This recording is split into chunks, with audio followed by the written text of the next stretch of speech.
안녕하세요. 모르피의 오디오북입니다. 오늘 읽을 책은 아니 에르노 작가의 단순한 열정입니다. 2022년 노벨 문학상을 수상한 작가의 대표 작품으로 우리들이 공감하는 일반적이고 보편적인 연인 간의 열정을 이야기하는 자전적인 소설입니다. 듣다 잠드셔도 좋습니다. 단순한 열정. 올 여름, 나는 처음으로 텔레비전에서 포르노 영화를 보았다. 카날 플레이스에서 방영한 것이었다. 내 텔레비전에는 디코더가 달려있지 않아 화면은 흔들리고 대사는 지글거리고 찰랑대는 이상한 소음으로 들려서 마치 끊이지 않고 부드럽게 계속되는 미지의 언어 같았다. 스타킹을 신고 크로셋을 한 어떤 여자의 실루엣과 한 남자의 모습이 흐릿하게 보였다. 내용은 잘 이해되지 않았고 동작과 몸짓이 무엇을 의미하는지도 짐작할 수 없었다. 남자가 여자에게 다가갔다. 화면 가득히 여자의 성기가 나타났다. 화면이 번쩍거렸지만 그것은 아주 잘 보였다. 이윽고 남자의 발기한 성기가 여자의 그곳으로 미끄러져 들어갔다. 아주 오랜 시간 두 성기 사이의 피스톤 운동이 여러 각도에서 비춰졌다.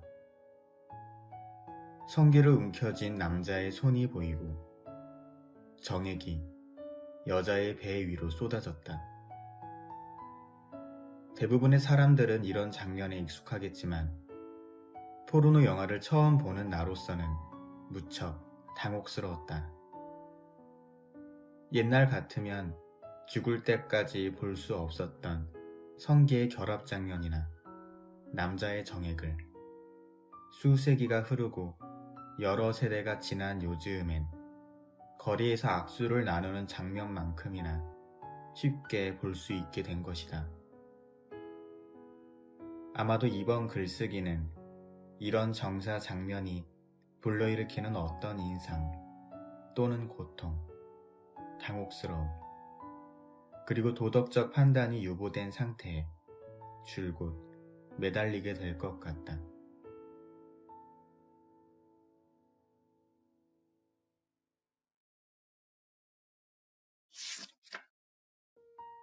작년 9월 이후로 나는 한 남자를 기다리는 일, 그 사람이 전화를 걸어주거나 내 집에 와주기를 바라는 일 외에는 아무것도 할 수 없었다. 나는 슈퍼마켓에 가고, 영화를 보고, 세탁소에 옷을 맡기러 가고, 책을 읽고, 원고를 손보기도 하면서 전과 다름없이 생활했다. 그러나 오랫동안 몸에 밴 습관이 아니었다면, 그리고 끔찍스럽게 노력하지 않았다면, 이런 일상마저 내게는 불가능했을 것이다. 특히 사람들과 대화를 나눌 때면 내가 완전히 넋을 잃고 사는 게 아닌가 하는 생각이 들었다. 말이나 문장, 웃음조차도 내 생각이나 의지와는 무관하게 내 입속에서 저절로 생겨나는 듯했다. 게다가 나는 내가 한 행동, 내가 본 영화, 내가 만난 사람들을 또렷이 기억해낼 수가 없었다. 나의 모든 행동이 자연스럽지가 않았다.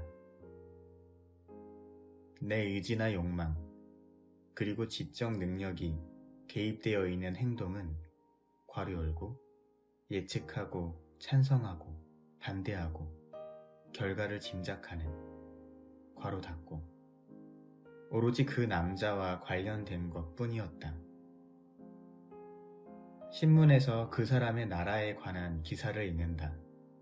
괄호 열고 그 사람은 외국인이었다.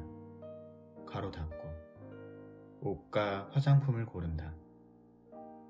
그에게 편지를 쓴다. 침대 시트를 갈고 방에 꽃을 꽂아 넣는다.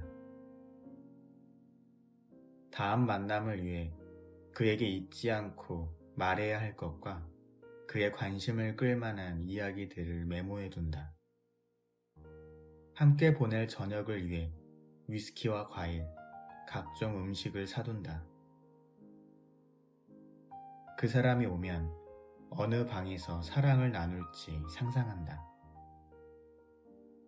사람들과 이야기를 나눌 때 내가 관심을 갖는 유일한 화제는 그 사람의 직업이나 나라, 혹은 그 사람이 가봤던 장소 등 그 사람과 관련 있는 것들 뿐이었다.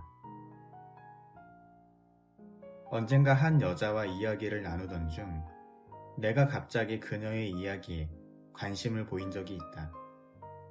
그녀는 내가 이야기 자체보다는 자신의 화술에 이끌려서 그런다고 생각하는 눈치였다.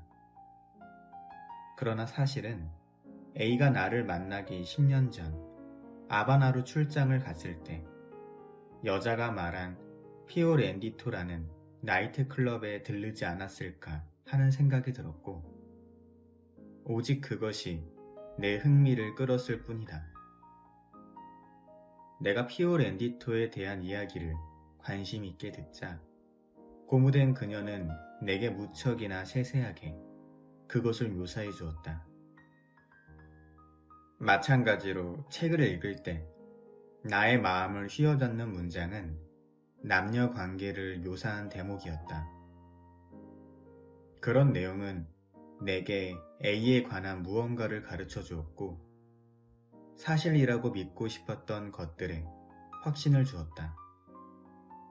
가령 그로스만의 삶과 운명에서 서로 사랑하는 사람들은 포옹할 때 눈을 지그시 감는다 라는 구절을 읽으면 A가 나를 안을 때 그렇게 하던 기억이 떠오르면서 그가 나를 사랑하고 있구나 하는 생각이 들었다. 책에 쓰여있는 그 밖의 다른 내용들은 그 사람과 다시 만날 때까지 빈 시간을 메워주는 수단일 뿐이었다. 약속 시간을 알려올 그 사람의 전화 외에 다른 미래란 내게 없었다. 내가 없을 때 그의 전화가 올까봐 그가 알고 있는 일정에 한해서 일에 관계된 어쩔 수 없는 용건을 제외하고는 가능한 한 외출을 하지 않았다.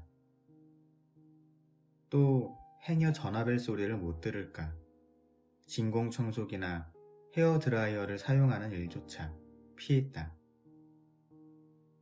때때로 전화벨 소리는 수화기를 천천히 집어들고 여보세요? 라고 말할 때까지의 짧은 순간 동안 내가 가졌던 기대를 여지없이 무너뜨리기도 했다. 그 사람의 전화가 아니라는 것을 알고 나면 실망이 너무나 큰 나머지 전화선 너머에 있는 상대방을 증오하게 될 정도였다.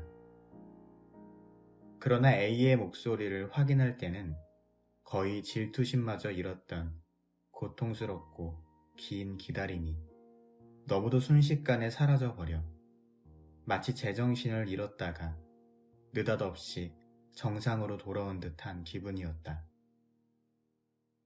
나는 또한 수화기에서 들려오는 목소리의 태어남과 그것이 내 삶에서 차지하고 있는 터무니없는 비중에 크게 놀랐다. 그 사람이 1시간 후에 도착한다고 알려오면 괄호 열고 그런 경우는 그가 아내의 의심을 사지 않고 늦게 들어갈 수 있는 말하자면 좋은 기회였다. 괄호 닫고 나는 또 다른 기다림 속으로 빠져든 나머지 생각을 할 수도 무언가를 바랄 수도 없는 상태가 되어버렸다. 괄호 열고 내가 즐길 수 있을지 자문해 보아야 할 정도였다. 괄호 닫고 샤워를 하고 유리잔을 꺼내놓고 매니큐어를 바르고 집안을 정돈하는 일 등 정작 해야 할 일은 하지 못하고 그저 마음이 들떠서 부산을 떨 뿐이었다. 나는 내가 기다리는 사람 말고는 아무도 알지 못했다. 자동차가 문 앞에 와서 멈추는 소리, 자동차 문이 닫히는 소리, 문지방을 넘는 그 사람의 발소리가 들리는 순간이 오면 나는 항상 온 신경이 곤두서면서 알 수 없는 두려움에 사로잡히곤 했다. 그 사람이 전화로 사나흘쯤 후에 들르겠다고 알려와 그 사람과의 다음번 만남까지 시간 여유가 생기면 그 사람을 만나기 전에 해야 할 일들, 예를 들면 친구들과의 식사 약속마저 짜증스럽기만 했다. 그 사람을 기다리는 일 외에는 아무것도 하고 싶지 않았다. 그리고 무슨 일이 생기기라도 해서 우리의 약속이 깨지면 어쩌나 하는 조바심에 시달렸다. 어느 날 오후 나는 차를 몰아 집으로 가는 중이었고 그는 30분 후에 도착할 예정이었다. 그때 문득 교통사고가 날지도 모른다는 생각이 들었다. 그러자 곧 내 삶이 여기서 끝나게 될지도 몰라 하는 생각이 들었다. 일단 화장을 하고 머리 손질을 하고 집안 정리를 끝내고 나면 설령 시간이 남는다 해도 원고를 고친다거나 책을 읽는 일은 절대로 불가능했다.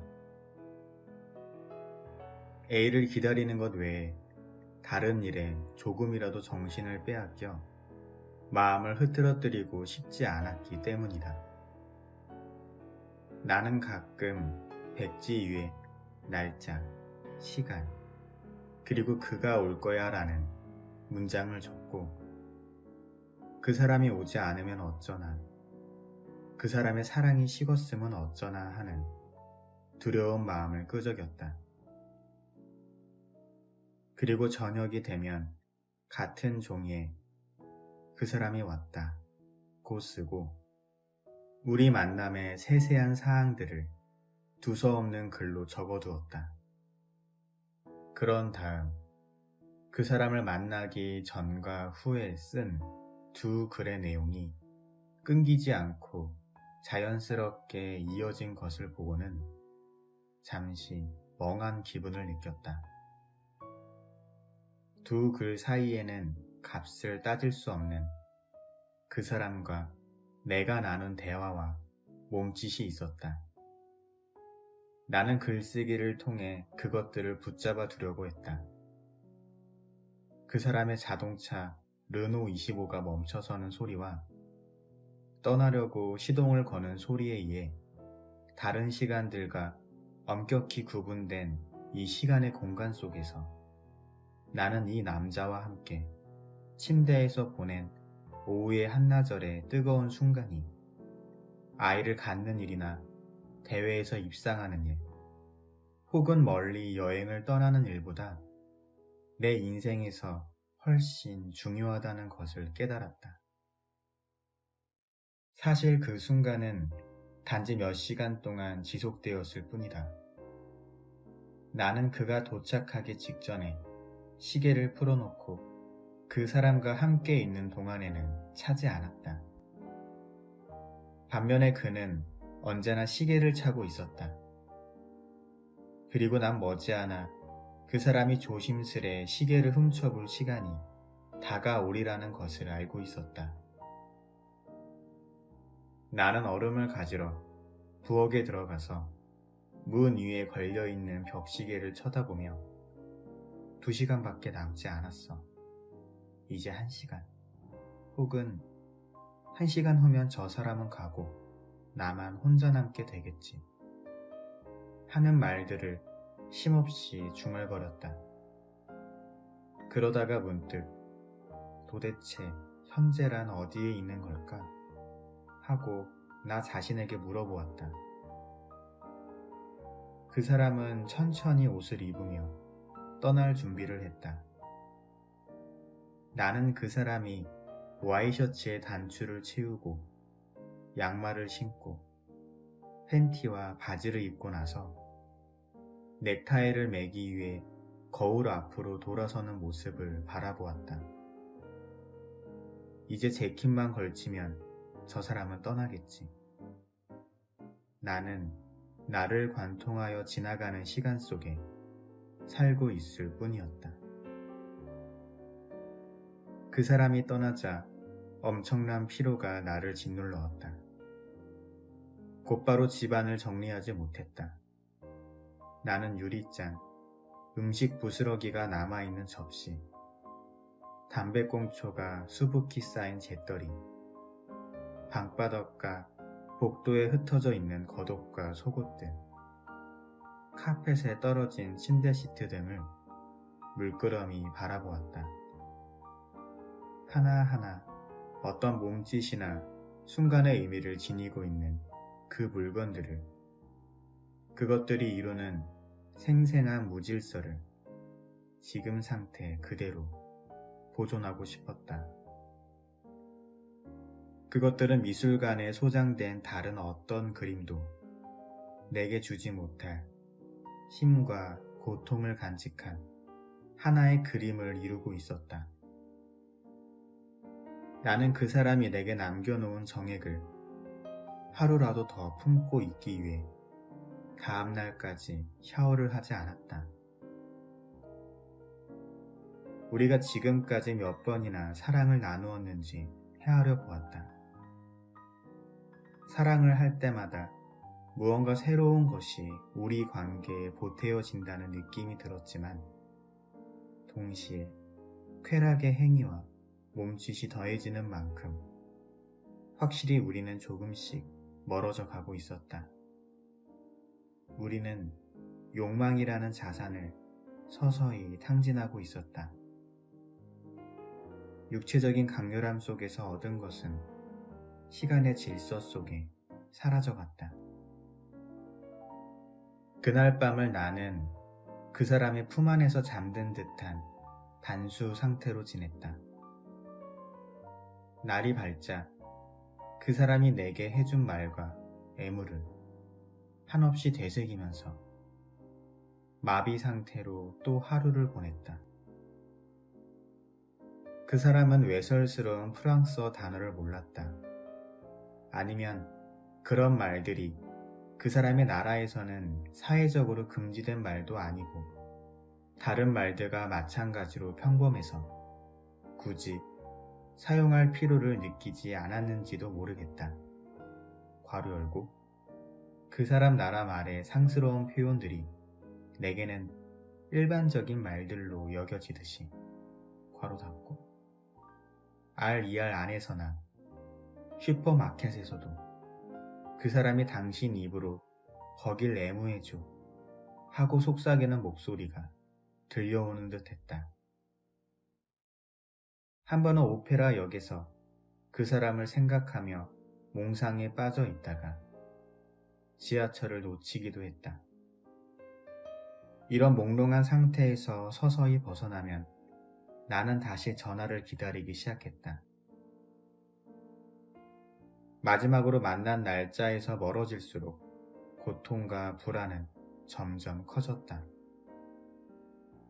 시험을 치르고 결과를 통보받지 못한 채 시간이 계속 흐르면 시험에 떨어진 게 틀림없다고 생각하게 되듯이 그의 전화를 받지 못한 채로 여러 날이 지나면 그 사람이 나를 떠난 게 틀림없다고 단정짓곤 했다. 그 사람과 함께일 때를 제외하고 내게 행복한 순간이 있다면 그건 새 옷이나 귀걸이, 스타킹 등을 사들고 집에 돌아와 거울 앞에서 하나하나 몸에 맞춰보는 때였다. 그저 바람일 뿐 불가능한 일이겠지만 그 사람에게 언제나 색다른 멋진 모습을 보여주겠다는 희망으로 가득 차는 순간이었다. 물론 그 사람은 기껏해야 새 옷이나 신발에 5분 정도 눈길을 줄 테고 그것들은 그 사람이 떠날 때까지 방구석 어딘가에 아무렇게나 팽개쳐져 있을 것이었다. 언젠가 그 사람이 다른 여자에게 욕망을 품게 되기라도 하면 이런 치장도 아무 소용이 없으리라는 것도 잘 알고 있었다. 하지만 똑같은 옷을 다시 입고 그 사람 앞에 나선다는 것이 내겐 그 사람과의 만남을 일종의 완벽한 것으로 만들려는 노력을 소홀히 하는 일처럼 느껴져 견딜 수가 없었다. 또 나는 우리 관계에 최선을 다하기 위해 가끔 서점에 들러 육체적 사랑의 기교라는 책을 뒤적여 보았다. 책의 제목 밑에는 70만 부 판매 돌파라고 쓰여 있었다. 가끔 이러한 열정을 누리는 일은 한 권의 책을 써내는 것과 똑같다는 느낌이 들었다. 장면 하나하나를 완성해야 하는 피로성, 세세한 것까지 정성을 다한다는 점이 그랬다. 그리고 몇 달에 걸쳐서 글을 완성한 후에는 죽어도 괜찮다는 생각이 드는 것처럼 이 열정이 끝까지 다하고 나면 괄호 열고 다하다라는 표현에 정확한 의미를 부여하지는 않겠다. 괄호 닫고 죽게 되더라도 상관없을 것만 같았다. 나는 자주 만나는 사람들과 이야기를 하다가 혹시라도 내 속마음을 드러내는 일이 없도록 적잖이 노력해야 했다. 끊임없이 주의를 기울여야 하는 쉽지 않은 일이었다. 언젠가 미용실에서 한 수다스러운 여자를 만난 적이 있었다. 파마기에 머리를 들이밀고 앉아있던 그녀가 불쑥 그 남자가 마치 섬세한 신경이라도 다루듯 조심스레 나를 애무하더라니까요. 라고 말하기 전까지는 다들 평범한 이야기들을 주고받고 있었다. 그러나 그 여자의 말이 끝나자마자 사람들은 그런 고백이 정신 이상의 증거라도 된다는 듯 눈에 띄지 않을 만큼 아주 신중하게 거리를 두고 그 여자를 대하는 것이었다. 내가 감정에 겨워 난 요즘 열정을 느끼며 살고 있어요 라고 말했다가 그 여자처럼 이상한 사람 취급을 받게 될까 두려웠다. 그러면서도 슈퍼마켓의 계산대나 은행 창구 같은 곳에서 많은 여자들 틈에 끼어 서 있을 때면 저 여자들도 나처럼 머릿속에 한 남자를 끊임없이 생각하며 살고 있는지 아니면 예전에 내가 그랬던 것처럼 주말 약속이나 레스토랑에서의 식사, 헬스클럽의 미용체조 강습, 아이들의 성적표 따위나 기다리며 무의미하게 살아가고 있는지 궁금했다. 지금의 내겐 그런 종류의 모든 일들이 하찮고 무덤덤하게 느껴질 뿐이었다. 요즘은 한 남자와 미친 듯한 사랑을 하고 있다거나 누군가와 아주 깊은 관계에 빠져 있다거나 혹은 과거에 그랬었다고 숨김없이 고백하는 사람을 보면 나도 내 마음을 털어놓고 싶은 충동을 느낀다. 그러나 이야기를 하고 공감해서 느끼는 행복감이 사라지고 나면 그것이 아무리 사소한 것이었더라도 그렇게 마구 이야기해버린 것을 후회했다. 대화를 나누면서 맞아요, 나도 그래요. 나도 그런 적이 있어요. 하고 남의 말에 맞장구를 치다가도 어느 순간 갑자기 이런 말들이 내 열정의 실상과는 아무 상관없는 쓸데없는 것으로 느껴지는 것이었다. 이 알 수 없는 감정 속에서 무언가가 사라져가고 있었다. 가끔 내 집에 묵으러 오는 아들들에게 나는 그 사람과의 관계를 감추지 않았다. 그와의 관계를 수월하게 유지하기 위해 필요한 최소한의 것들을 아들들에게도 일러두었다. 그래서 아이들은 집에 와도 되는지 알기 위해 미리 전화를 걸어주었고, A가 온다는 연락이 있으면 집에 있다가도 서둘러 돌아갔다. 이렇게 주변을 정리해 두었기 때문에 최소한 겉으로는 아무 문제도 생기지 않았다. 그러나 어렸을 적에 불장난 같은 연애 사건을 부모에게 숨겼듯이 아이들에게도 이번 일을 비밀로 하는 편이 나았을지도 몰랐다. 물론 아이들에게 판단받고 싶지 않아서였다. 부모와 자식은 육체적으로 너무도 가까우면서도 완벽하게 금지되어 있어서 서로의 성적 본능을 이해하고 받아들이기가 무척 불편한 사이이기 때문이다. 아이들이 엄마의 알 수 없는 침묵과 멍한 시선 속에 드러나는 육체적 욕망을 자연스럽게 받아들일 수 있을 것인가? 아이들은 그런 순간에 빠져있는 엄마를 늙은 수고양이를 따라다니는 발정난 암고양이쯤으로 생각할 뿐이다. 그 사람과 사귀는 동안에는 클래식 음악을 한 번도 듣지 않았다. 오히려 대중가요가 훨씬 마음에 들었다. 예전 같으면 관심도 갖지 않았을 감상적인 곡조와 가사가 내 마음을 뒤흔들었다. 그런 노래들은 솔직하고 거리감 없이 열정의 절대성과 보편성을 말해주었다.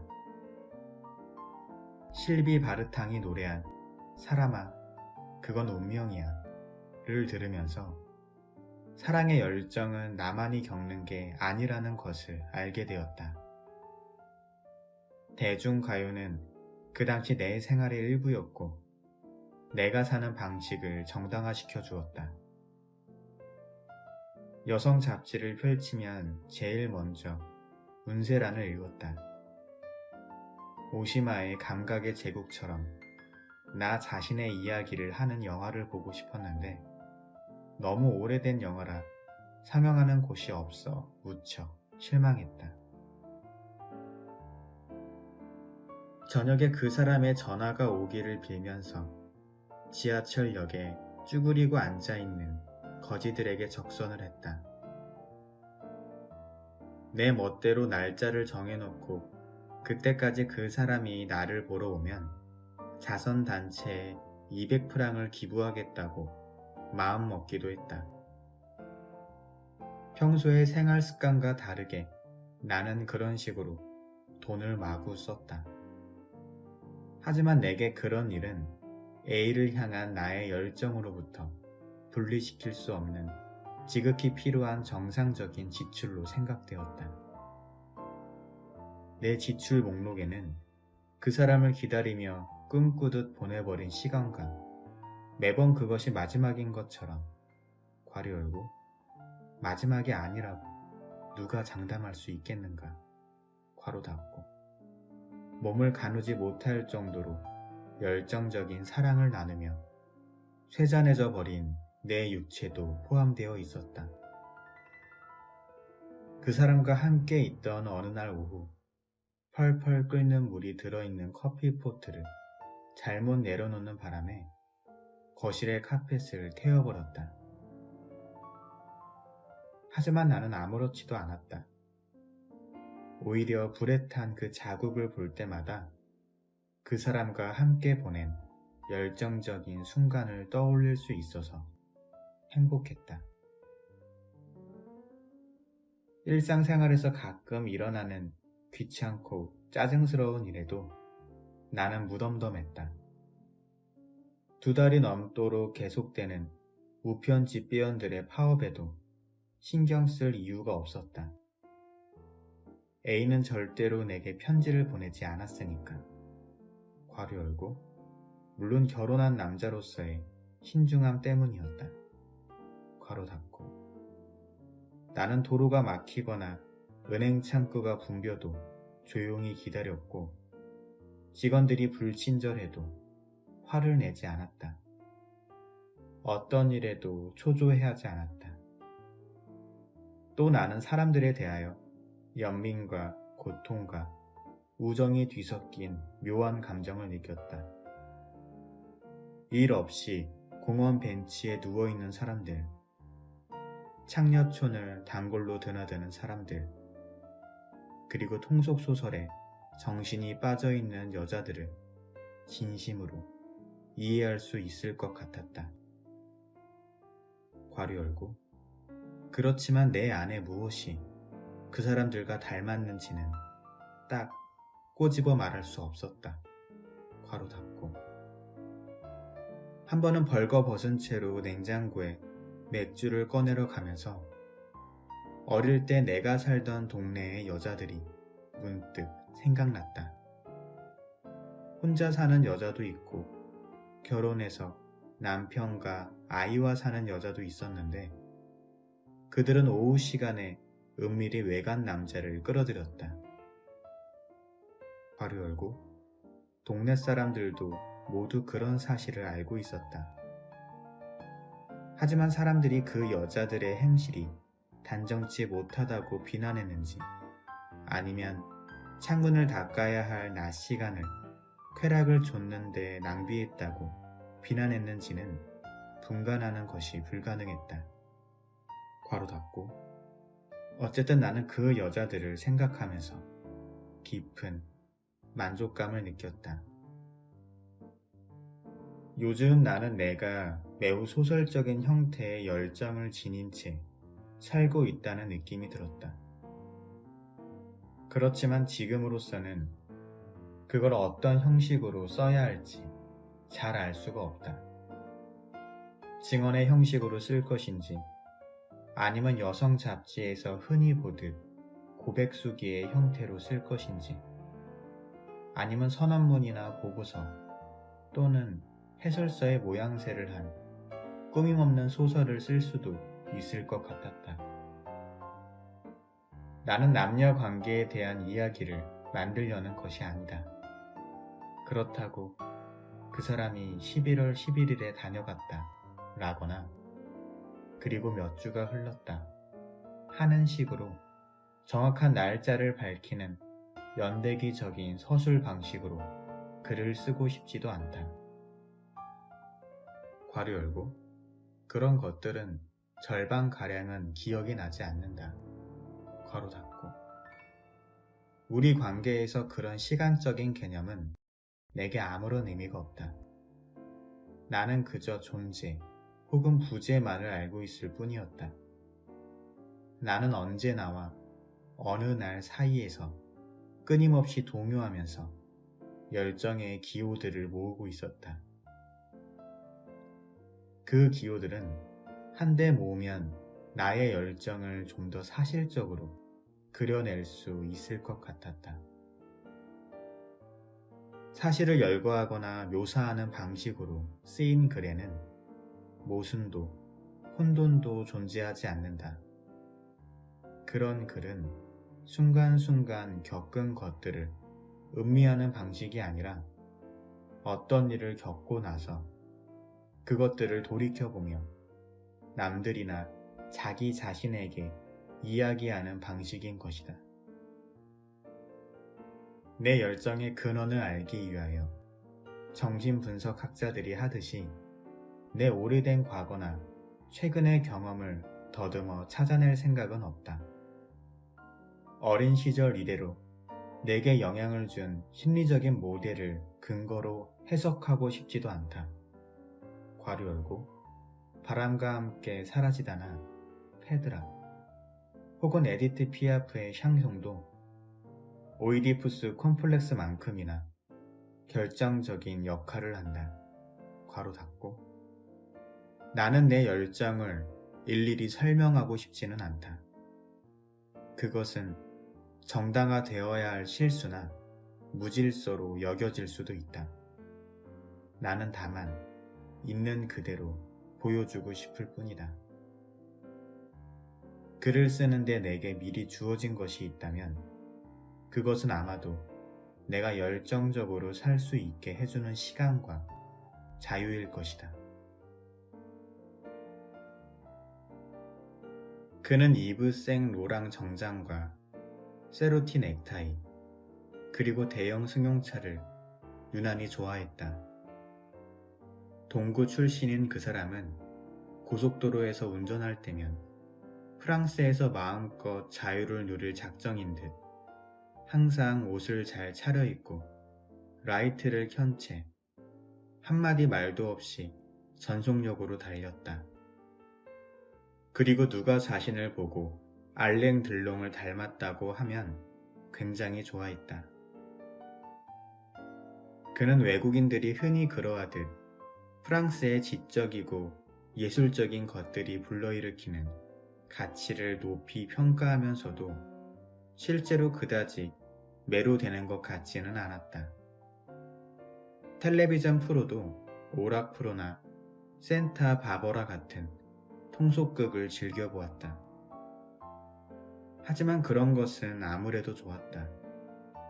프랑스 사람에게서 그런 모습을 보았다면 틀림없이 사회적 신분 차이에서 비롯되는 이질적인 취향이라고 생각했을 테지만 그 사람의 경우엔 외국인으로서의 문화적인 차이로 느껴질 뿐이었다.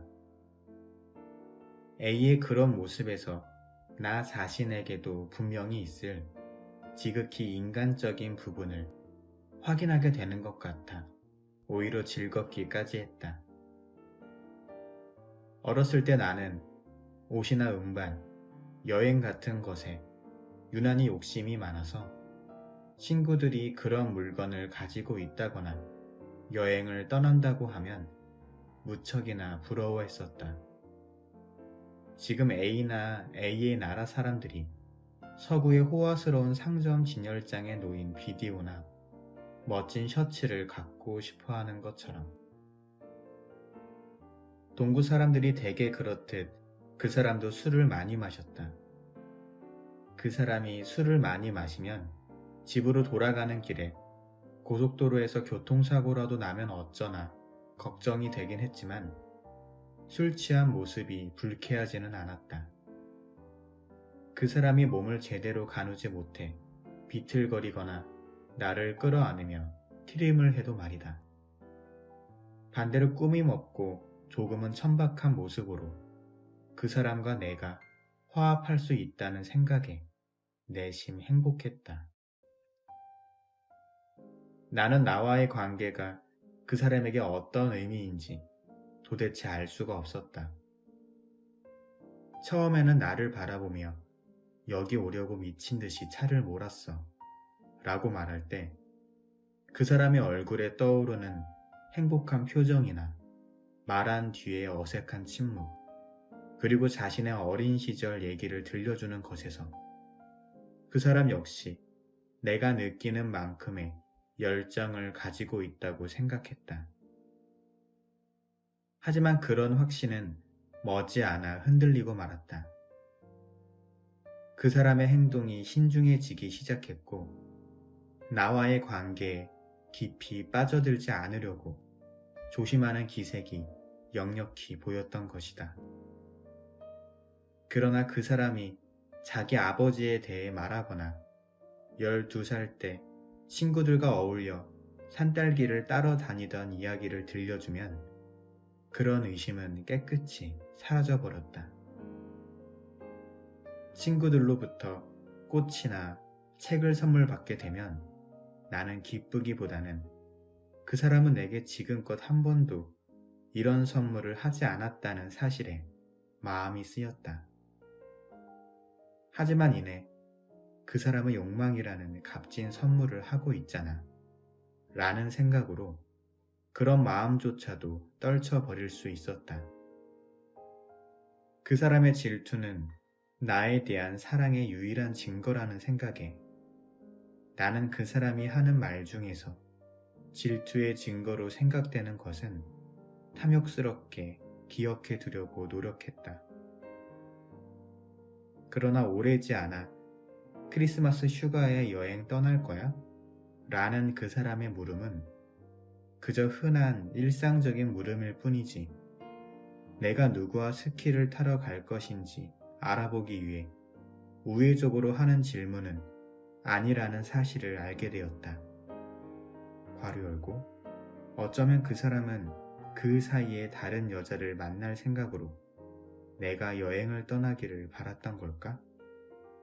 괄호 닫고 나는 가끔 나와 정사를 나누며 보낸 오후가 그 사람에게 어떤 의미일지 자문해 보았다.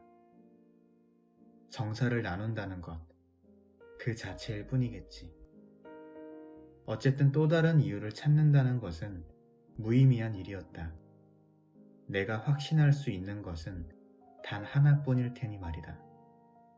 그 사람이 나를 욕망하느냐, 욕망하지 않느냐 하는 것. 그것은 그 사람의 성기를 보면 당장에 알 수 있는 유일하고도 명백한 진실이었다. 그 사람은 내가 관광 안내 책자나 사진을 통해서나 알고 있는 나라의 생소한 문화에 길들여진 외국인이었기 때문에 나는 그의 행동을 완전히 이해하기가 힘들었다. 우선 서로에 대한 이해의 폭이 제한되어 있다는 사실이 내게는 적지 않은 실망을 안겨주었다. 그 사람은 프랑스어를 어느 정도 할 줄 알지만 나는 그 사람의 모국어를 전혀 못한다는 것 때문에 실망은 더욱 컸다. 나는 우리가 서로 완벽하게 이해할 수 있으리라는 생각은 환상일 뿐임을 깨달았다. 그 사람이 쓰는 프랑스어는 일상적인 용례에서 벗어나는 경우가 잦았고 나는 그가 하려고 했던 말을 추론해 본 후 그 사람이 한 말을 상황에 맞는 다른 말로 바꾸어 주었다. 나는 처음부터 끊임없이 남들의 놀람과 혼란을 이식해야 하는 특권을 갖고 있었다. 왜냐하면 사랑하는 사람이 외국인이니까. 그 사람이 유부남이라는 사실은 내게 많은 제약을 강요했다. 전화를 하거나 편지를 보낼 수도 없고 선물을 할 수도 없었다. 그 사람을 난처하게 만들 게 분명하기 때문이었다. 그리고 그 사람이 한가할 때나 겨우 만날 수 있었다. 하지만 나는 별로 불평하지 않았다. 나는 그 사람이 내 집에서 떠날 때 미리 써둔 편지를 직접 그에게 건네주곤 했다. 한번 읽고 나면 조각조각 찢어서 고속도로에 날려버릴 것이 뻔하지만 그렇다고 편지 쓰는 일을 그만둘 수는 없었다. 나는 그 사람의 몸이나 옷에 나의 흔적이 남지 않도록 신경을 썼다. 그것은 그 사람과 아내 사이에 문제가 생기는 일을 피하게 하려는 배려인 동시에 그런 문제로 인해 그 사람이 내게서 떠나가는 일이 없도록 하려는 나름의 계산에서였다. 같은 이유로 그 사람이 아내를 동반하는 자리에서는 그 사람과 맞닥뜨리지 않으려고 애썼다. 그녀가 보는 앞에서 나도 모르게 그 사람의 목덜미를 쓰다듬는다거나 옷 매무새를 고쳐주는 따위의 행동을 함으로써 우리 관계를 들키지 않을까 두려웠기 때문이다. 괄호 열고 그리고 나는 그의 부인을 볼 때마다 그녀와 정사를 나누는 그 사람의 모습을 떠올리며 고통을 느끼고 싶지 않았다. 손 안에 있는 아내와 나누는 정사에 대해 그가 별다른 의미를 부여하지 않을 거라는 생각으로 위안을 삼아왔지만 그런 장면을 연상할 때 느껴지는 고통은 어찌할 수 없었다. 괄호 닫고 여러 가지 제약이 바로 기다림과 욕망의 근원이었다. 그 사람은 항상 공중전화로 내게 전화를 했는데 공중전화에 고장이 잦아 수화기를 들어도 상대방의 목소리가 들리지 않는 경우가 종종 있었다. 오래지 않아 나는 벙어리 전화가 걸려오고 15분쯤 지나면 틀림없이 그 사람의 전화가 다시 걸려온다는 사실을 알게 되었다. 고장난 전화기 주변에서 제대로 작동되는 전화기를 찾아내는 동안의 시간이었다. 그러므로 처음에 벙어리 전화는 그 사람의 목소리를 듣게 되리라는 신호였고 드물게 찾아오는 행복을 알려주는 확실한 약속이었다. 또한 그가 내 이름을 다정하게 부르며 지금 만날 수 있지? 라고 말할 가장 행복한 순간 직전에 울려 퍼지는 아름다운 전주곡이었다. 저녁에 텔레비전을 보고 있노라면 그 사람도 나와 같은 방송이나 영화를 보고 있지 않을까 궁금해졌다. 특히 그 내용이 사랑이나 에로티시즘을 다룬 것이거나 우리와 비슷한 상황에 처해 있는 사람들의 이야기인 경우에는 더욱 그랬다. 이웃집 여인을 볼 때는 그 사람도 나처럼 우리와 등장인물들을 비교하면서 보고 있을 거라고 상상했다. 그 사람이 실제로 이 영화를 보았다고 말하면 그 역시 그날 저녁 나를 떠올리며 이 영화를 보았을 것이고 영화를 통해 우리 관계를 더욱 아름답고 정당하게 느꼈을 거라고 믿어버렸다. 괄호 열고 반대로 영화로 인해 우리 관계가 그 사람에게 위험하게 생각됐을 수도 있다는 불안감은 애써 떨쳐버렸다. 혼외 정사를 다룬 영화는 한결같이 비극으로 끝나게 마련이니까. 괄호 닫고. 때로 그 사람이 내 생각을 전혀 하지 않고 하루를 보내는 건 아닐까 자문해 보기도 했다. 나는 존재하지도 않는다는 듯이 태연히 잠자리에서 일어나 커피를 마시고 이야기하고 웃는 그 사람의 모습이 눈앞에 보이는 듯 했다. 한시도 그 사람에 대한 생각에서 벗어나지 못하는 나와의 차이 때문에 너무나 불안해졌다. 어떻게 그럴 수가 있을까? 아니다. 그 사람도 분명히 아침부터 저녁까지 내 생각만 하는 자신의 모습에 깜짝 놀랄 것이다. 설령 그렇지 않더라도 내 태도가 옳은 건지 그 사람이 옳은 건지 굳이 가려낼 필요는 없다. 그저 그 사람보다 내가 더 운이 좋다고 생각하면 그만이었다. 파리 시내를 걷다가 세련되고 교양 있어 보이는 남자들이 운전하는 대형 승용차들이 거리에 늘어서 있는 것을 보면 A도 그들과 특별히 다를 게 없다는 생각이 들었다. 그들은 모두 사회적 성공을 꿈꾸고 2, 3년마다 한 번씩 정부를 바꿔가며 성욕을 해소하고 사랑을 즐기는 그런 종류의 사람들이었다.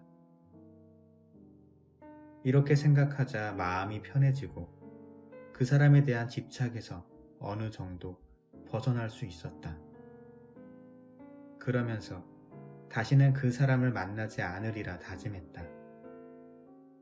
그 사람 역시 BMW나 르노 25를 타고 다니며 거들먹거리는 중년 남자들처럼 언젠가는 내게 아무 의미도 없는 익명의 사람으로 변하리라는 생각이 들었기 때문이다.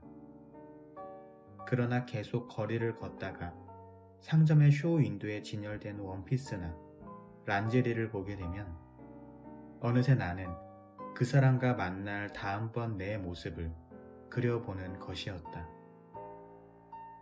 내가 그 사람과 거리감을 느끼는 순간은 외부적인 요인에 의해 일시적으로 오는 것일 뿐 나 스스로 애써 그런 것들을 찾아내려고 하지는 않았다. 오히려 그 사람에 대한 집착에서 벗어나지 않기 위해 이전에 즐기던 독서나 외출 따위의 모든 활동을 자제했다. 나는 완벽한 한가로움을 갈망했다. 나는 상사가 요구하는 시간의 근무를 무례하게 느껴질 정도로 단호히 거절했다. 내 열정이 불러일으키는 느낌과 상상의 이야기에 자유롭게 전념하지 못하도록 나를 방해하는 것들에 맞설 권리가 있다고 나는 생각했다. RER이나 지하철 혹은 대합실, 그리고 잠시 한눈을 팔 수 있는 장소라면 어디든 나는 앉기만 하면 이내 A를 생각하며 몽상에 빠져들었다. 이런 상태에 들어서는 순간 나는 온몸에 경련이 일어날 만큼 행복해졌다. 그리고 머릿속에 수많은 영상과 기억들이 넘쳐나서 마치 머릿속으로도 몸의 다른 기관들처럼 육체적 쾌락을 느끼는 것 같았다. 이런 이야기들을 숨김없이 털어놓는 것을 나는 조금도 부끄럽게 생각하지 않는다. 이 글이 쓰이는 때와 그것을 나 혼자서 읽을 때, 그리고 사람들이 그것을 읽는 때는 이미 시간상으로 상당한 차이가 있을 테고, 어쩌면 남들에게 이 글이 읽힐 기회가 절대로 오지 않을지도 모르기 때문이다. 남들이 읽게 되기 전에 내가 사고로 죽을 수도 있고 전쟁이나 혁명이 일어날지도 모른다. 그런 시간상의 차이 때문에 나는 마음 놓고 솔직하게 이 글을 쓸 수가 있다. 16살 때 일광욕을 한답시고 하루 종일 몸을 태우고 20살 때는 피임도 하지 않은 채 겁없이 섹스를 즐겼던 것처럼 나중 일을 미리 두려워할 필요는 없기 때문이다. 괄호 열고. 그러므로 자기가 겪은 일을 글로 쓰는 사람을 노출증 환자쯤으로 생각하는 것은 잘못이다. 노출증이란 같은 시간대에 남들에게 자신을 드러내 보이고 싶어하는 병적인 욕망이니까. 괄호 닫고.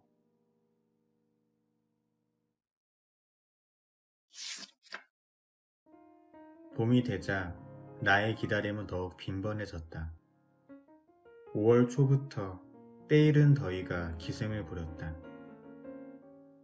거리에 여름 옷들이 보이기 시작했고 노천 카페는 사람들로 꽉 들어찼다. 어떤 여자가 목 맨 듯한 소리로 불러대는 람바다 곡이 끊임없이 들려왔다. 이 모든 것들이 내가 나의 바깥에서 찾아내 A에게 부여할 수 있는 새로운 쾌락의 가능성을 의미하는 듯 했다. 프랑스에서의 A의 직이나 역할은 묻 여성들의 숭배를 끌어내기에 충분해 보였다. 반면 내게는 그 사람을 내 곁에 붙들어 둘 만한 별다른 매력이 없는 것 같았다. 파리 시내에 나가게 될 때면 나는 어느 거리에서든 그 사람의 옆자리에 여자를 태운 채 차를 몰고 가는 장면을 보게 될지도 모른다는 생각을 했다. 나는 만약 그런 경우를 당하더라도 오만하고 무심하게 보이기 위해 짐짓 태어난 척 똑바로 몸을 펴고 걸었다. 그런 일은 한 번도 일어난 적이 없는데도 나는 결코 자세를 바꾸지 않았다. 그가 분명히 다른 곳에 있는데도 불구하고 나는 그 사람이 나를 지켜보고 있다고 상상하면서 이탈리엔 거리를 진땀을 흘리며 걸었다. 차창을 내리고 카스테레오의 볼륨을 한껏 높이고 속스 공원이나 뱅센숲으로 차를 모는 그 사람의 환영이 나를 뒤쫓았다. 어느 날인가는 텔레비전 프로그램 소식지에서 공연차 파리에 온 한 쿠바 무용단에 관한 기사를 읽은 적이 있었다. 기자는 쿠바 여인들의 섹시한 매력과 자유분방한 기질을 강조했다. 거기에는 인터뷰에 응한 무용수의 사진이 실려 있었다. 검은 머리에 키가 크고 미끈한 다리를 가진 매력적인 여자였다. 기사를 읽어가면서 불길한 예감이 점점 커졌다. 마침내 나는 A가 쿠바에 갔을 때 사진 속의 그 무용수를 만난 적이 있다고 확신하기에 이르렀다. 다음 순간 그 여자와 함께 호텔방에 있는 A의 모습이 눈앞에 떠올랐다. 그 순간만큼은 누군가가 그런 일은 있을 수 없다고 아무리 설명해도 나를 납득시킬 수 없었을 것이다. 오히려 내게는 그런 일이 일어나지 않았다는 가정이 바보 같고 상상할 수 없는 일이었다. 그 사람이 만나자는 전화를 걸어왔다. 그가 전화하기를 100번도 더 기다렸지만 달라지는 것은 아무것도 없었다. 나는 여전히 고통스러운 긴장감에서 노연하지 못했다. 그 사람의 진짜 목소리마저도 나를 행복하게 해주지 못할 상태에 빠져 있었던 것이다. 우리가 함께 사랑을 나누는 순간이 아니면 모든 것이 부족하게만 느껴졌다. 더구나 나는 언젠가 그 사람이 떠나는 순간이 올 거라는 강박관념에 시달렸다. 나는 고통스러운 미래의 쾌락 속에 살고 있었다. 그 사람의 전화만 기다리며 고통을 겪는 일이 너무 끔찍해서 그와 헤어지기를 원했던 적이 수도 없이 많았다. 그럴 때면 나는 그 사람과 헤어지는 순간을 머릿속에 그려보았다. 아무것도 기대하지 않으며 사는 나날들이 되풀이 되겠지. 나는 결국 어떤 대가를 치르더라도 그 사람에게 다른 여자, 아니 여러 여자가 있다고 하더라도 괄호 열고 그의 곁에 있는 여자가 한 명일 경우 내 고통은 더욱 커질 것이다. 괄호 닫고 그 사람과의 만남을 계속하기로 했다. 모든 것이 사라지리라는 걸 예감하면서도 지금이 오히려 행복하다고 생각했다. 어쩌면 특권일 수도 있는 질투 때문에 미칠 듯이 그 사람과 끝내버리기를 원하는 현재의 상황이, 그런 날이 온다면 그것은 내 의지 때문이 아니라 그 사람이 나를 떠나는 바로 그날일 것이기 때문이다. 내가 아니라 그 사람이.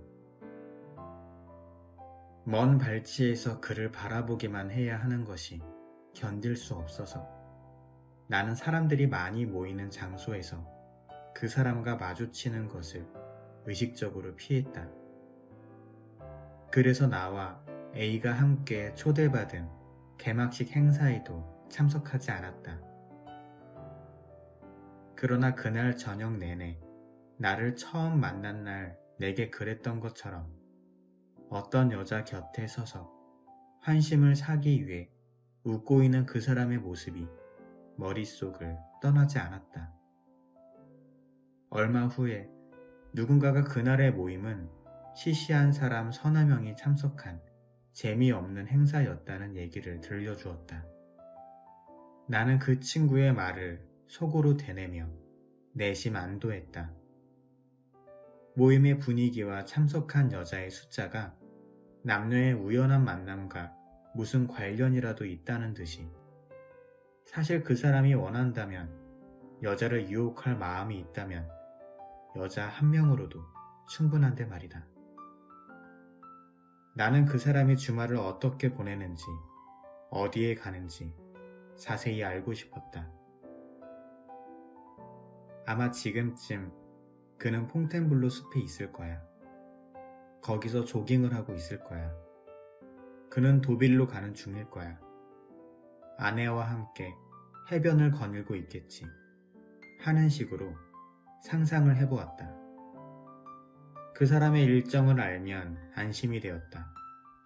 그 사람이 어떤 시간, 어떤 장소에 있을 거라는 상상을 하면서 그 사람의 부정에 대비했다. 괄호 열고, 이렇게 집요하게 상상을 하는 것은 내 아들들이 파티에 가거나 바캉스를 떠났을 때 내가 그 장소를 알고 있으면 사고나 마약 또는 익사의 위험에서 아이들이 보호받을 수 있을 거라고 믿는 것과 흡사했다. 괄호 닫고. 그 사람과 사귀던 해 여름에는 바캉스를 떠나고 싶지 않았다. 아침에 혼자서 호텔방에서 깨어나 그 사람의 전화도 기다릴 수 없는 긴 하루를 맞이해야 한다는 생각 때문이었다. 하지만 여행을 포기하는 것은 그에게 난 당신한테 완전히 빠져 있어 라고 말하는 것보다 더 분명하게 내 열정을 고백하는 행위였다. 그 사람과의 관계를 끝내야 한다는 생각에 사로잡혀 있던 어느 날, 나는 피렌체로 가는 2달 후의 기차편과 호텔방을 예약했다.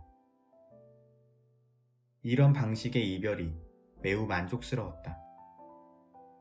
어쩔 수 없게 되었을 때 헤어지는 것보다 이러는 편이 훨씬 낫다고 생각했다. 하지만 떠날 날짜가 다가오자 오래전부터 알고는 있었지만 전혀 준비하지 못한 시험을 앞두고 있는 듯한 기분이 들었다. 무언가가 나를 짓누르는 듯 했고 쓸데없는 일을 했다는 생각이 들었다. 기차의 침대칸에서 나는 일주일 후에 같은 기차편을 타고 파리로 돌아오고 있는 내 모습을 끊임없이 그려보았다. 그러자 말로 표현할 수 없을 만큼 행복했다. 하지만 그 행복감은 이내 불안으로 바뀌었다. 괄호 열고, 내가 피렌체에서 죽을 수도 있어. 그럼 그 사람을 다시는 볼 수 없을 거야. 괄호 닫고. 기차가 파리에서 점점 멀어질수록 불안은 더욱 커졌다.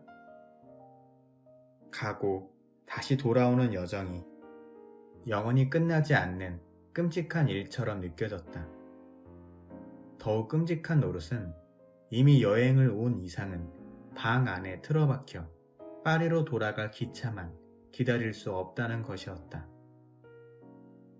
여행 때면 늘 하던 대로 문화유적지를 돌아보거나 거리를 산책하면서 여행 온 것을 입증해야 했다.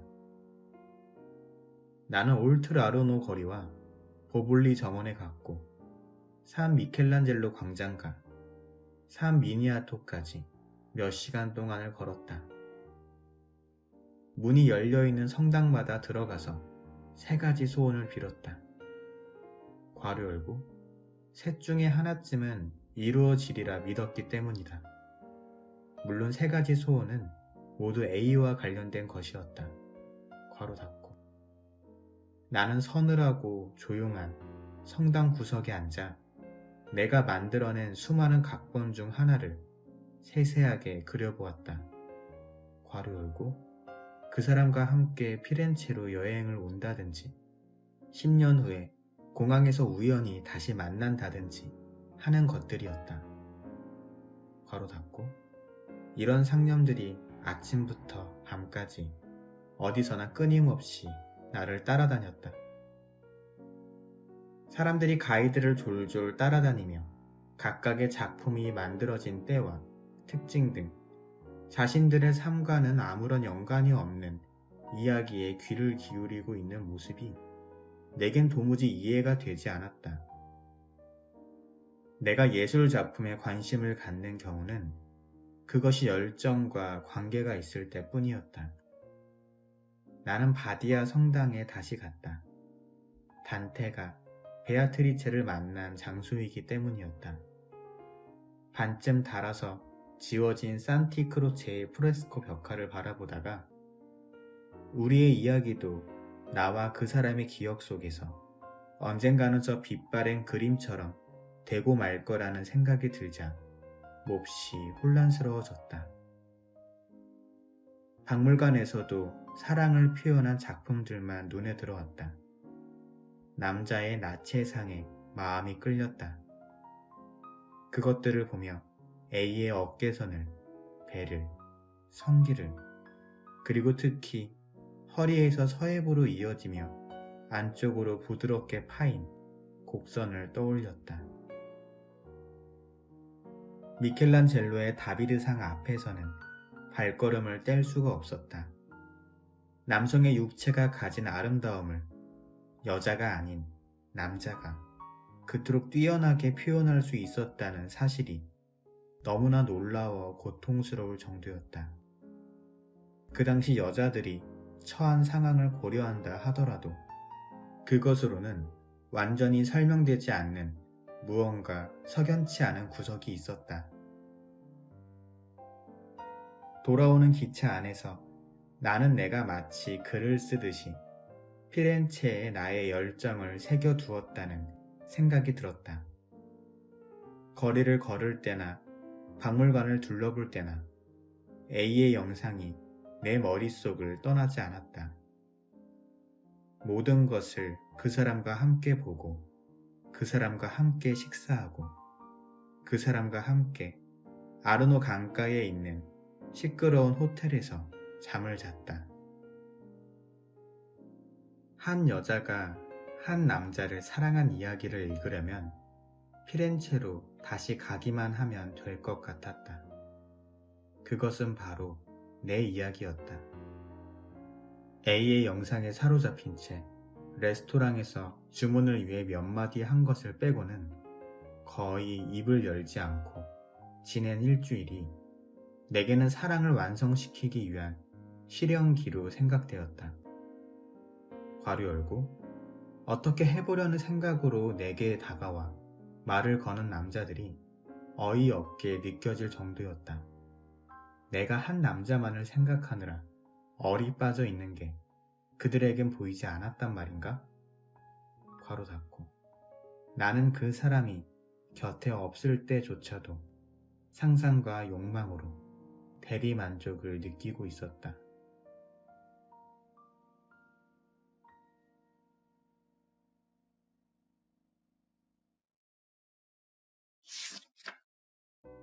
그 사람은 6개월 전 프랑스를 떠나 자기 나라로 돌아갔다.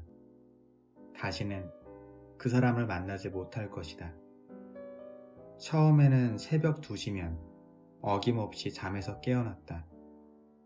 내가 죽었는지 살아있는지조차 알 수 없었다. 온몸이 아팠다. 나는 고통에서 벗어나고 싶었다. 그러나 고통은 도처에 있었다. 차라리 방에 강도라도 들어와 나를 죽여주었으면 싶었다. 낮 동안에는 벌어졌다는 상실감에 사로잡혀 하는 일 없이 우두커니 앉아있지 않기 위해 끊임없이 무슨 일이든 하려고 노력했다.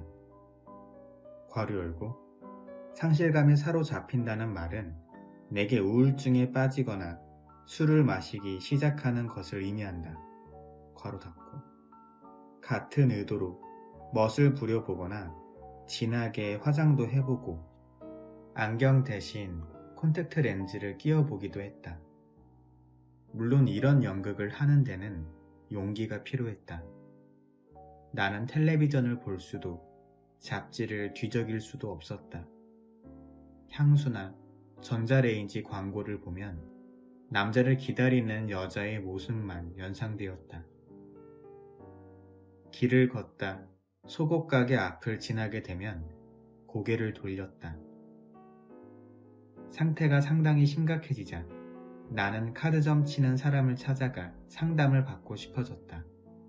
그것만이 내게 삶의 유혹을 불어넣어 줄 것 같았다. 어느 날 컴퓨터 통신으로 점쟁이들의 목록을 찾아보았다. 목록은 길었다. 샌프란시스코 대지진과 달리다의 죽음을 예언했다는 한 여자 점쟁이의 주소가 눈에 들어왔다. 이름과 전화번호를 적는 동안 지난달에 A를 생각하며 새 원피스를 고르던 때와 비슷한 희열을 느꼈다. 아직도 내가 그 사람을 위해 뭔가 할 수 있을 것 같았다. 하지만 나는 점쟁이를 찾아가지 않았다. 그 사람이 다시는 돌아오지 않을 거라는 예언을 듣게 될까 두려웠다. 나는 내가 그에게로 가면 돼 라고 생각했다. 내가 왜 그에게 가지 않는 것인지 알 수 없었다. 어느 날 밤, 에이즈 검사를 해봐야겠다는 생각이 들었다. 그 사람이 내게 그거라도 남겨놓았는지 모르잖아. 나는 필사적으로 그 사람의 몸을 머리끝부터 발끝까지 떠올려 보았다. 그 사람의 푸른 눈, 이마 위에서 물결치던 그 사람의 머리카락, 어깨의 곡선이 자세히 생각났다. 그 사람의 치아와 입안의 감촉이 느껴졌고 허벅지의 모양이며 꺼끌꺼끌하던 살감마저 만져지는 것 같았다. 내가 그 사람을 떠올리는 행위와 환각 사이에, 그리고 그 사람에 대한 나의 기억과 광기 사이에는 차이점이 전혀 없는 듯 했다. 한 번은 침대에 누워 자위를 했는데 그 사람도 내 배 위에서 같은 것을 느꼈을 거라는 생각이 들었다. 몇 주 동안 나는 한밤중에 잠에서 깨어나 아침까지 깨어있는 것도 아니고 그렇다고 무슨 생각을 할 수도 없는 몽롱한 상태로 있곤 했다. 푹 자고 싶었지만 그가 계속 내 몸 아래에 있는 듯한 느낌 때문에 잠을 이룰 수가 없었다. 날이 밝아도 일어나고 싶지가 않았다. 아무런 계획이 없는 무의미한 하루가 내 앞에 버티고 있었다. 시간은 더 이상 나를 의미 있는 곳으로 이끌어주지 못했다. 단지 나를 늙게 할 뿐이었다. 슈퍼마켓에 가면 이젠 내게 저런 것들은 필요 없지. 괄호 열고 위스키나 아몬드 같은 괄호 닫고 라는 생각을 했다. 속옷이나 구두를 보면 예전엔 한 남자를 위해 샀지만 이젠 단순히 요즘 유행하고 있는 내겐 아무런 의미도 없는 것들이라는 생각이 들었다. 내가 사랑하는 사람을 위해서 내 사랑을 나타내기 위해서가 아니라면 도대체 저런 것들을 갖고 싶어 할 까닭이 있을까? 온몸에 한기가 몰려와 쇼를 둘러야 할 지경이었다. 다시는 그 사람을 볼 수 없을 거야. 아무도 만나고 싶지 않았다. 그러나 결국 내가 찾아가게 되는 사람들은 A와 내가 사귀는 동안 알고 지내던 사람들이었다. 그들은 나의 열정을 짐작할 것이다. 그들에게 특별한 관심이나 존경심을 갖지는 않았지만 애착을 느끼고 있었다. A의 몸짓, 태도, 혹은 눈을 닮아서 예전에 좋아했던 텔레비전에 나오는 탤런트나 사회자를 보고 있을 수가 없었다. 나와 상관이 없는 다른 사람에게서 그 사람의 모습을 본다는 것은 기만이었다. 나는 A를 닮은 그 작자들이 정말 싫었다. 만약 이달 말까지 그 사람이 내게 전화를 해온다면 자선단체에 500프랑을 기부하겠다고 마음속으로 맹세했다. 호텔이나 공항에서 그 사람과 우연히 마주친다거나 그 사람이 내게 편지를 보내올 경우를 상상해 보았다. 그 사람이 하지도 않은 말에 대답하고 보내지 않을 편지에 답장을 하기도 했다. 작년에 그 사람과 마주쳤던 장소에 괄호 열고 치과나 교수 모임 등 괄호 닫고 다시 가게 되면 그때 입었던 옷을 꺼내 입었다. 같은 상황이 같은 결과를 불러와 그 사람이 저녁에 전화를 해주리라는 기대에서였다. 자정이 가까운 시각에 낙심하여 잠자리에 들면서 비로소 내가 하루 종일 그 사람이 정말로 전화해 줄 것으로 믿었다는 사실을 깨달았다. 불면증에 시달리던 중 한 번은 A와 만나기 바로 전에 베네치아에서 일주일간 혼자 휴가를 보내던 때를 회상했다. 자텔의 거리와 주데카 뒷골목으로 되돌아가서 내가 보낸 시간과 장소를 되새겨보고 싶었다. 라 칼치나 호텔 별관의 작은 방에 있던 모든 것들을 하나하나 다시 떠올려 보았다. 작은 침대, 구치올로 카페 뒤쪽으로 나 있는 창문, 흰 천이 덮여있던 테이블, 그 위에 나는 책을 올려놓았었다. 그 책들의 제목도 떠올려 보았다. 그곳, A와 만나기 바로 전에 내가 묵은 장소에 있었던 물건들을 퍼내듯이 한 가지씩 열거했다. 그렇게 하면 과거를 다시 살려낼 수 있을 것 같았다. 그런 믿음으로 인해 정말로 베네치아의 같은 호텔, 같은 방에 다시 가보고 싶은 충동이 일었다. 이 기간 동안 나의 생각, 나의 행동들은 모두 과거를 되풀이하는 것이었다. 현재를, 행복을 향해 열려있던 과거로 바꾸어 놓고 싶었다. 나는 하루하루를 시간을 헤아리며 지냈다.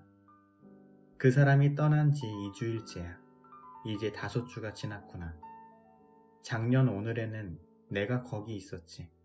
나는 이러이러한 일들을 했어. 쇼핑센터가 새로 문을 열었다거나, 고르바초프가 파리를 방문했다거나, 마이클 창이 롤랑 가로스 테니스 대회에서 우승을 했다거나 하는 화제거리가 있어도 내게 떠오르는 건 예전 그 사람이 여기 있었는데 하는 생각이었다. 나는 특별할 것도 없었던 그 당시의 순간들을 돌이켜보았다. 소르본 대학의 자료실에 들르고 볼테르 거리를 거닐고 베네통에서 스커트를 입어보던 그때를, 그렇게 과거를 되새기다 보니 왜 한 방에서 다른 방으로 옮겨가듯 지금 현재에서 그 시절, 그 순간으로 돌아갈 수 없는 것인지 의문이 생겼다. 과거로 돌아가고 싶은 갈망은 꿈속에서도 나타났다.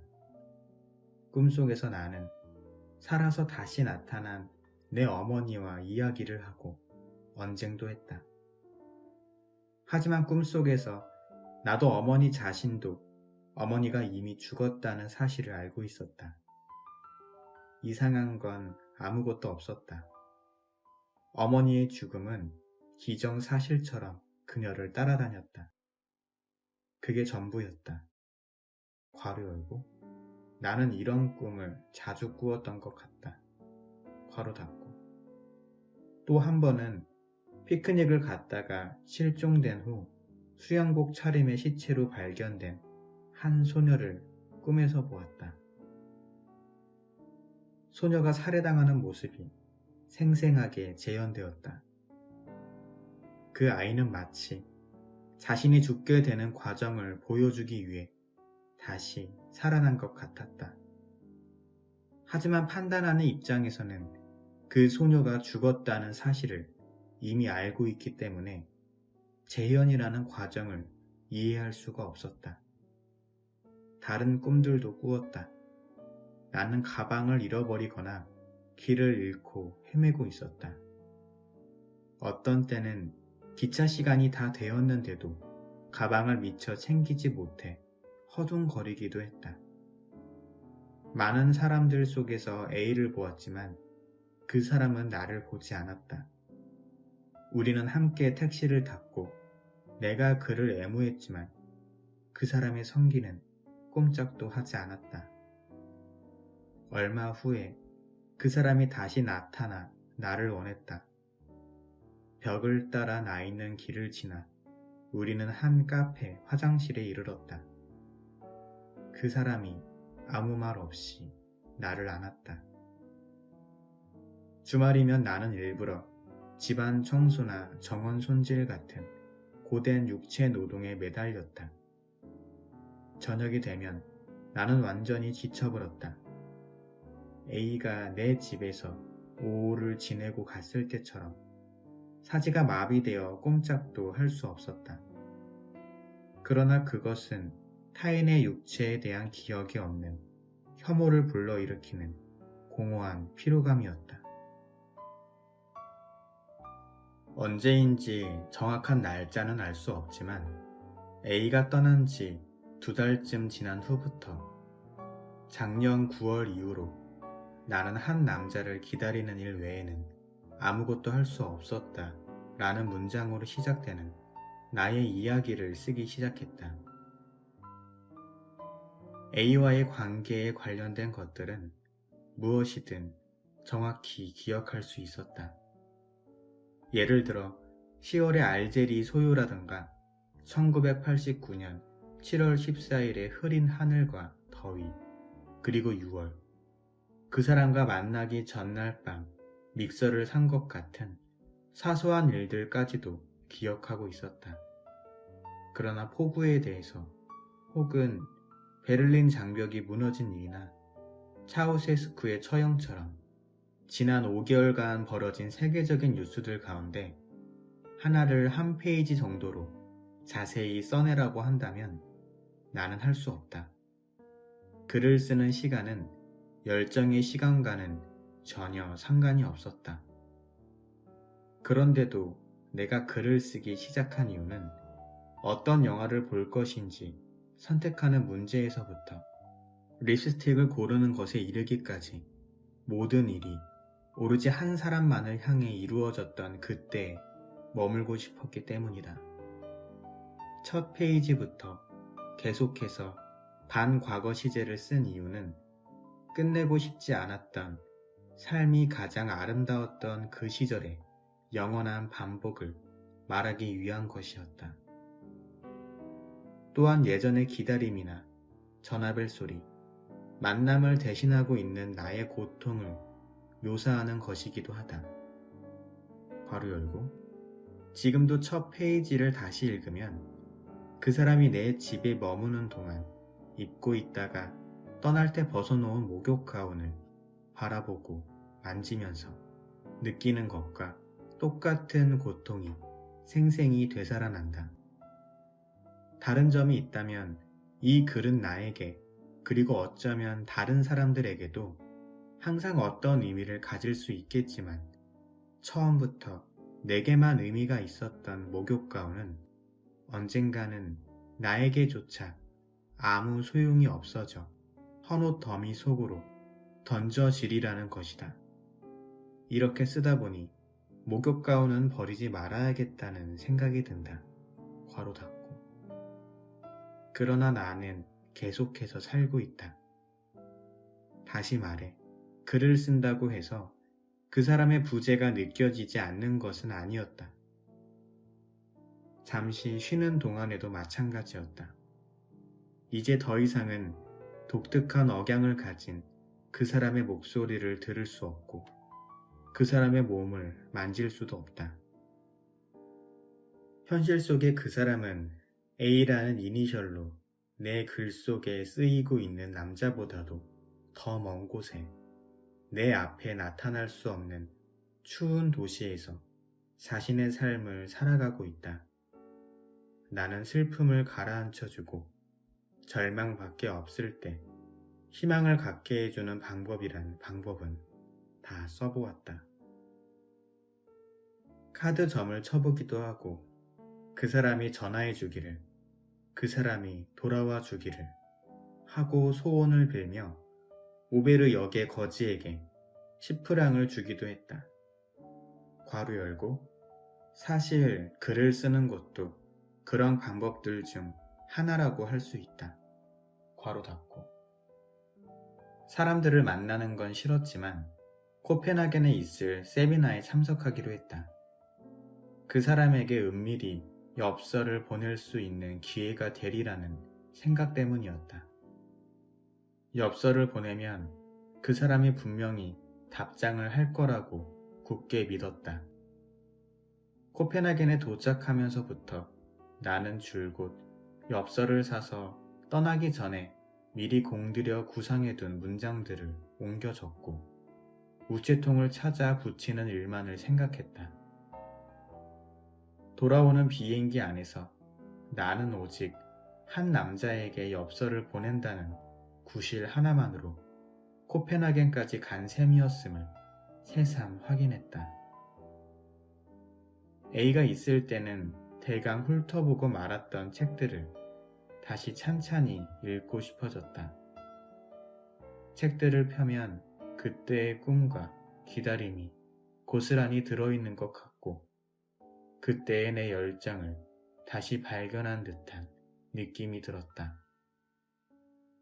하지만 돌연 미신적인 생각에 이끌려 책을 읽지 않기로 마음먹었다. 안나 카렌이나 같은 책은 왠지 불행의 고통을 감수하지 않고는 읽어서는 안 될 비이적인 작품이라는 생각이 들었기 때문이다. 한 번은 17구에 있는 카르진의 거리에 가보고 싶은 격렬한 욕망이 일었다. 그곳은 20년 전 내가 낙태 수술을 받은 곳이었다. 무슨 일이 있어도 그 거리, 그 건물을 다시 보고 그 일이 있었던 방에 올라가 봐야 할 것 같았다. 옛날의 그 쓰라린 고통이 지금의 아픔을 덜어주리라는 막연한 희망 때문이었다. 말제르브 역에서 내려 광장으로 들어섰다. 광장의 이름은 내게 아무것도 환기시켜주지 않았다. 채소 장수에게 길을 물어야 했다. 카르딘의 거리를 가리키는 안내판은 반쯤 지워져 있었다. 거리에 있는 건물들은 흰 페인트로 말끔히 단장되어 있었다. 기억을 더듬어 번지수를 찾아내 문을 밀고 안으로 들어섰다. 그 거리에서는 드물게 디지코드가 없는 건물이었다. 벽에는 그 건물에 살고 있는 거주자들의 명단이 붙어 있었다. 지금은 노파가 되었을 그 조산사는 죽었는지 아니면 교회의 양로원으로 들어갔는지 명단에는 상류층으로 보이는 사람들의 이름만 있을 뿐이었다. 카르딘의 다리 쪽으로 걸어가자니 옛날의 내 모습이 떠올랐다. 수술을 마치고 나온 내가 행여나 쓰러질까 걱정이 되어 괜찮다는데도 굳이 가까운 역까지 데려다 주겠다며 따라 나선 조산사와 함께 저 다리를 지나갔었다. 그때 내가 여길 지나갔지 하며 생각에 빠져들었다. 나는 과거에 실제로 일어난 일과 허구 사이에는 어떤 차이가 있는지 가늠해 보았다. 소설 속 인물에 대해서는 직접 겪은 일이 아니라는 사실 때문에 그때 내가 여길 지나갔지 하는 구절이 나오더라도 미신적인 감정이 들 수밖에 없을 것이다. 말제르브 역에서 다시 지하철을 탔다. 이런 행동으로 아무것도 달라지지 않았지만 이 일을 해냈다는 점에서 그리고 이 또한 한 남자에게서 비롯된 완전히 벌어진 것을 되살려낸 일이라는 점에서 나는 아주 만족스러웠다. 괄호 열고 낙태 수술을 받은 장소에 다시 가보는 사람이 나 한 사람뿐일까?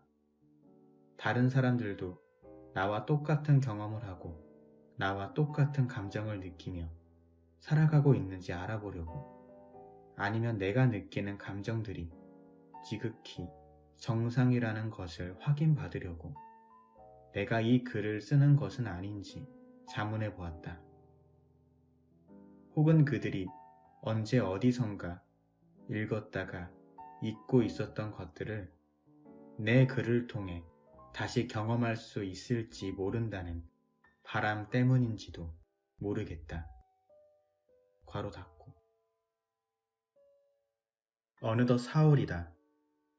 이제는 아침에 잠에서 깨어나자마자 곧바로 A 생각을 하지 않는다. 친구들과 이야기를 한다거나 영화를 본다거나 외식을 하는 등 일상의 작은 기쁨을 누려보겠다는 생각에도 거부감을 덜 느끼게 되었다. 나는 지금도 여전히 열정의 시간을 살고 있다. 괄호 열고 잠에서 깨어나도 더 이상 A 생각을 하지 않는다고 공언하게 될 언젠가에 비한다면 말이다. 괄호 닫고. 그러나 그 사람이 예전처럼 그렇게 내 일상을 집요하게 차지하고 있지는 않다. 가끔 그 사람에 대한 세세한 기억들, 그 사람이 했던 말들이 문득 되살아나는 일이 있다. 가령 모스크바에서 서커스를 구경 간 적이 있는데 고양이 조련사의 묘기가 굉장했었다고 한 말 같은 것이다. 그럴 때면 잠시 동안 거대한 고요함이 내 안에 가득 차오르는 기분이 된다. 마치 그를 만나는 꿈을 꾸었는데 꿈속에선 몰랐다가 깨어난 순간 꿈이었다는 것을 알게 될 때 느끼는 기분과 비슷하다. 모든 것이 제자리를 찾은 듯한 느낌. 이제는 모든 게 좋은 그런 느낌이다. 그 사람이 했던 말은 이미 멀리 떨어진 어떤 것이 되어버린 것처럼 아련했다. 그새 한 차례의 겨울이 지나갔다. 지금쯤 고양이 조련사는 서커스 단을 떠났을지도 모를 일이고 굉장했었다는 그의 묘기는 구식이 되어 버렸을지도 모른다. 남들과 이야기를 하는 도중에 갑자기 A의 어떤 태도를 이해하게 되기도 하고 전에는 생각지도 못했던 우리 관계의 새로운 면모를 발견하기도 한다. 카페에서 함께 술을 마시던 친구가 연상의 유부녀와 지속적인 육체 관계를 맺고 있다고 고백하면서 초저녁에 그녀의 집에서 나올 때면 남자다워졌다는 어처구니 없는 감정에 사로잡혀 거리의 공기를 들이마시곤 해 라고 말했다. 아마 그때 A도 그런 기분이었을 거라는 생각이 들었다. 그런 발견을 할 때면 추억도 내게 주지 못한 영원히 사라지지 않을 어떤 것을 붙잡기라도 한 듯 행복했다. 오늘 저녁 RER에서 내 앞에 앉은 두 아가씨가 이야기를 하다가 그 남자들은 지금 바르비종에 있어 라고 말하는 것을 들었다. 나는 그 지명이 내게 상기시키는 것이 무엇인지 찾아보았다. 몇 분 후 A가 아내와 함께 일요일에 거기 갔었다고 말했던 일이 생각났다. 그런데 그것은 다른 일들과 다를 게 없는 똑같은 기억이었다. 예를 들면 행방불명됐던 한 친구가 잠적했었다는 브리누아라는 지명이 불러일으키는 가뭄과 별다른 차이가 없었다. 그렇다면 이제 내게 세상은 A 없이도 다시 의미를 갖기 시작한 것일까? 수많은 영상과 몸짓과 대화가 있었던 그 사람과의 첫날 밤 이후 내 머릿속에 차곡차곡 쌓인 기억들, 모스크바의 고양이 조련사, 목욕가운, 바르비존 같은 모든 것들이 내 머릿속에서 쓰이지 않은 열정적인 소설의 텍스트를 이루고 있었다. 그런데 이제 그것들이 서서히 쓰러지기 시작한다.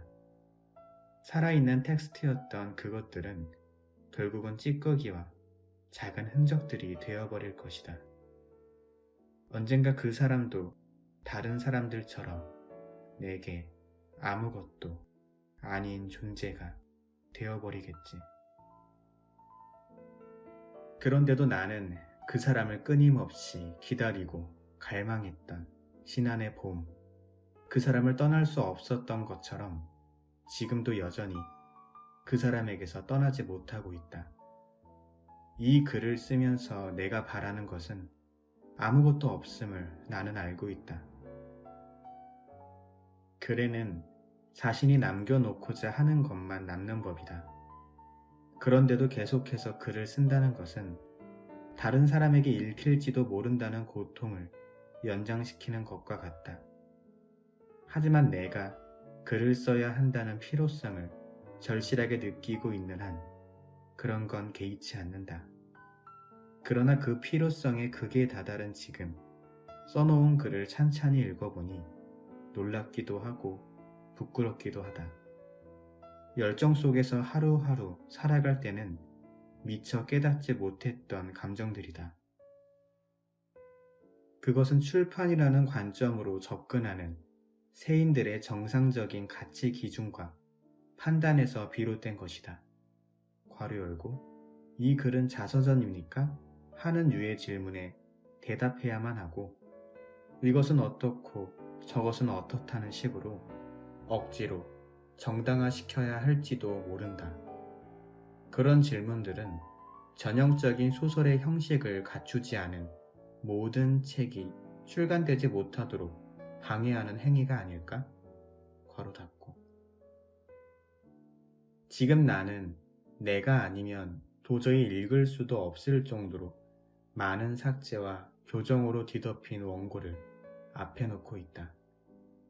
나는 이것이 어떤 결론에도 이르지 않는 철저히 개인적이고 유치한 글이라는 생각이 든다. 사랑의 고백이나 수업 시간의 비밀 노트 한쪽에 갈겨 쓴 외설스러운 낙서처럼, 혹은 아무도 보지 않으리라 확신하면서 조용히 아무 탈 없이 써내려간 일기처럼. 그러나 이 원고를 타자로 치기 시작하고 마침내 원고가 출판물의 형태로 내 앞에 나타나게 되면 내 순진한 생각도 끝장나고 말 것이다.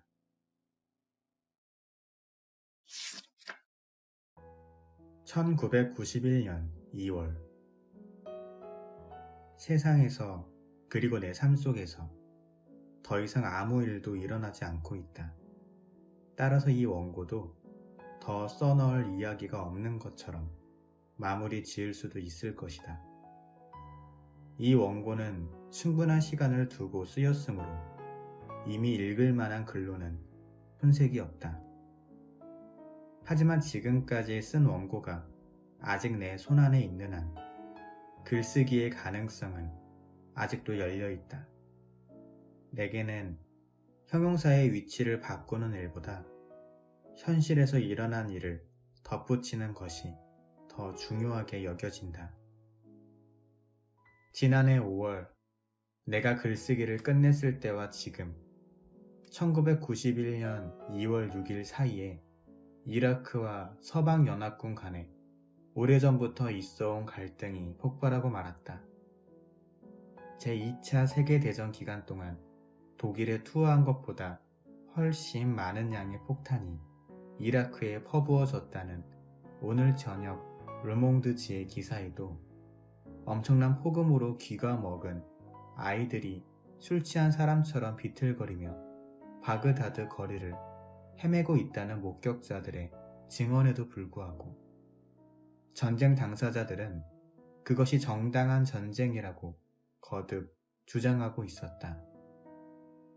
사람들은 연합군의 지상 공격과 화학 무기를 이용한 사담 후세인의 반격전, 그리고 라파이트 백화점 테러 등 이미 예고되었지만 아직 일어나지 않은 사건들을 가슴 졸이며 기다릴 수밖에 없었다. 이것은 사랑의 열정을 겪을 때 생겨나는 것과 똑같은 진실을 알고 싶어하는 불가능한 욕망과 고뇌이다. 그러나 그 둘 사이의 유사성은 여기서 그친다. 이런 기다림에는 꿈이나 상상이란 존재하지 않으니까.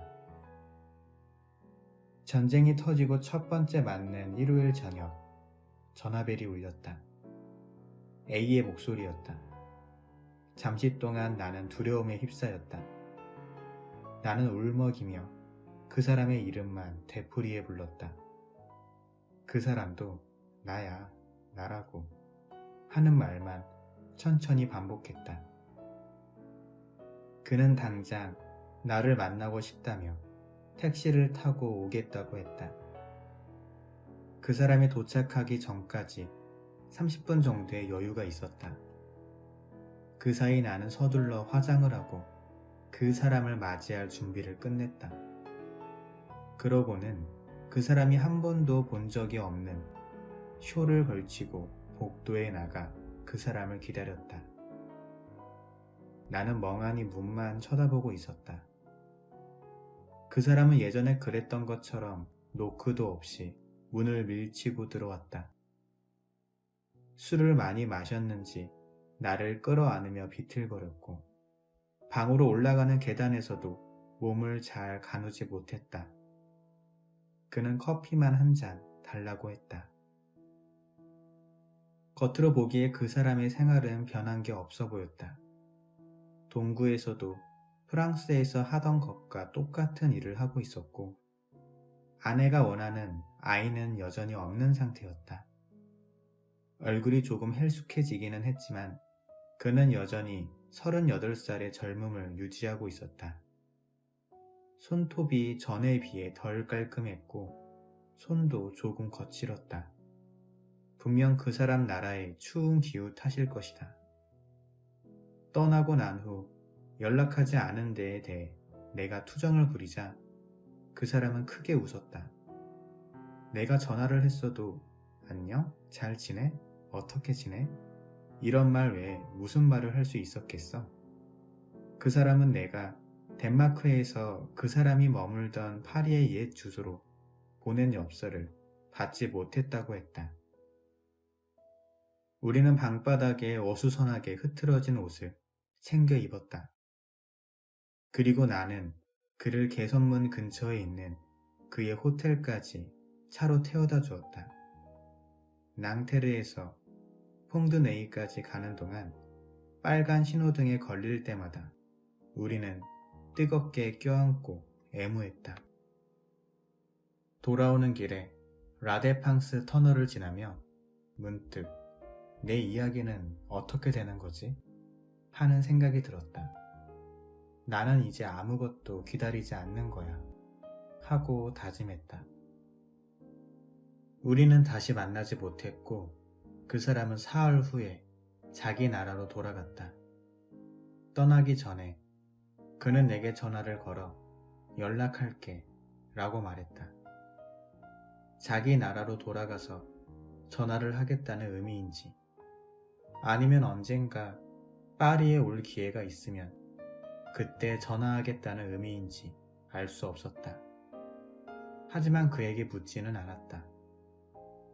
그 사람이 나를 찾아온 것이 실제로 일어난 사건이라는 게 좀처럼 믿어지지 않는다. 1월 20일부터 그 사람은 이미 우리의 이야기 어디에서도 찾아볼 수 없었다. 그날 저녁 호련히 왔다 간 그 남자는 예전에 그가 여기 있을 때 내 마음속에 자리 잡고 있던 사람, 내 글 속에 그 사람이 아니다. 나는 그 남자를 다시는 만나지 못하리라. 그 사람이 돌아왔었다는 것은 비현실적이고 거의 실제하지도 않았던 일인 것만 같다.